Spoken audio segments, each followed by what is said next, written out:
So this morning I want to talk about Prince Hans from Frozen, and I would like to defend him just a little bit. Um, his character is obviously a little bit inconsistent, and many people have pointed out the scene in the beginning where he is on the boat with Princess Anna, and she runs off, and it's adorable. I like Anna, of course, like one does. Um, and the horse waves goodbye, and the boat flips over, and Hans falls into the water, and he pops up from under the boat and gives the horse this kind, gentle smile. And it's like, well, yeah, but if he's really this ruthless, manipulative, guy with no conscience and stuff, why would he do that when there's no one there to see it? Wouldn't he reveal the seething cauldron of hatred within, at that moment when there's no one for him to act in front of?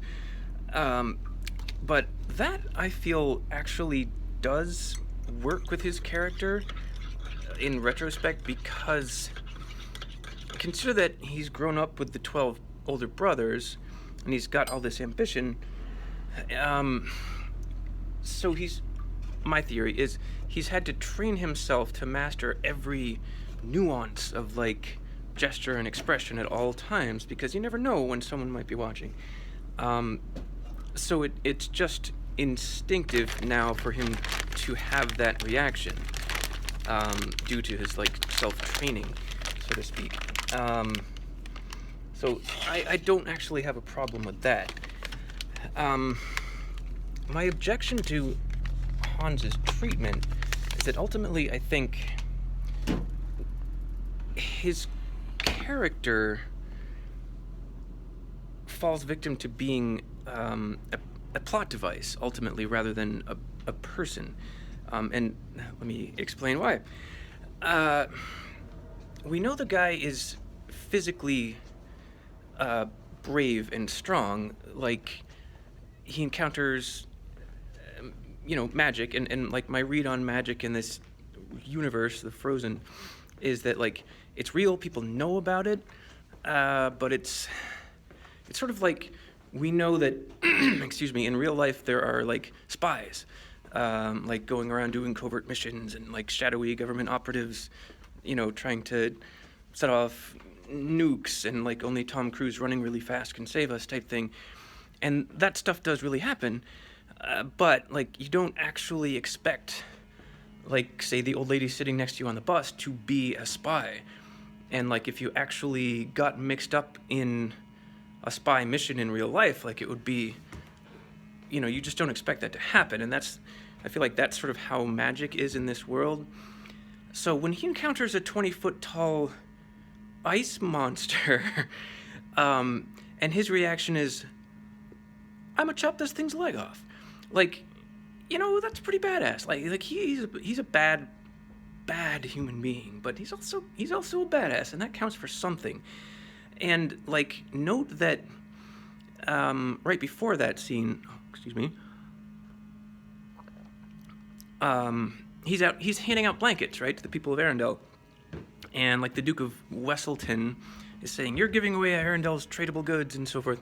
And note, these are the goods that Hans himself intends to own and control very shortly. And sure, he's playing the long game, he wants to be perceived as the kind savior type, so it's still self-serving, but he is actually doing good for people who need it, even if it's from Machiavellian motives. So for all we know, the guy might honestly not be that bad of a king, but that's not the point. The point is the way that he's going about it is obviously horribly evil. So that's not what I'm trying to defend at all.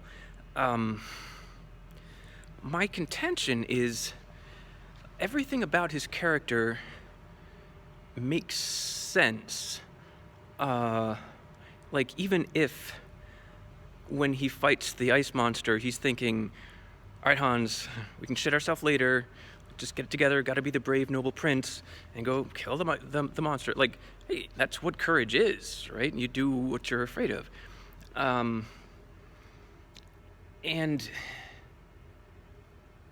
whatever his motivations, he himself is, again, super evil. Like, to me, what makes him not merely like a bad guy, but like evil, is the fact that he's enjoying what he's doing. Like, when he reveals to Anna that he's going to leave her to die and so forth, he thinks it's funny. Like, he mocks her and leaves her in like despair. So that's where like he's evil, and like, okay, hey, that's fine. So he's evil. And of course, that makes it more satisfying when she punches him out, and so on and so forth. And they could have played that in another way. Like, he could have been there's like the it's just business villain trope. Like, you know, he could have said, hey, it's not personal, I just want the throne, sorry. But they went with, okay, we're going to make him full-on evil and like a real psychopath, and that's fine. Like, the point of his character, in a sense, is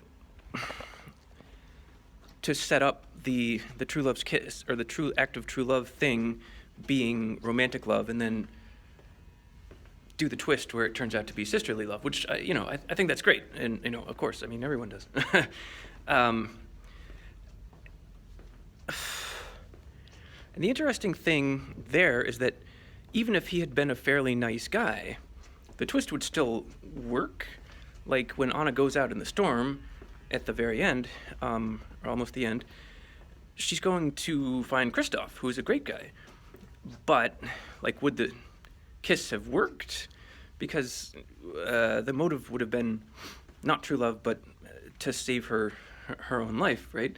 But maybe it would have worked, like, because he does love her, or like, I mean, who knows? Like, who governs these things? Like, G.K. Chesterton has a whole thing about how it's morally good that fairy tales are arbitrary, but that doesn't matter. The point is, Hans's character has... The chief problem from a storytelling perspective is that there's absolutely no foreshadowing, which you just can't do.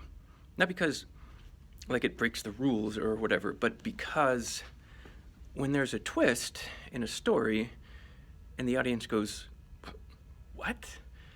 That means it didn't work. It feels inorganic, it feels forced, it feels, above all, like the character has ceased to be a person and has become a plot device, and that's what happens with Hans.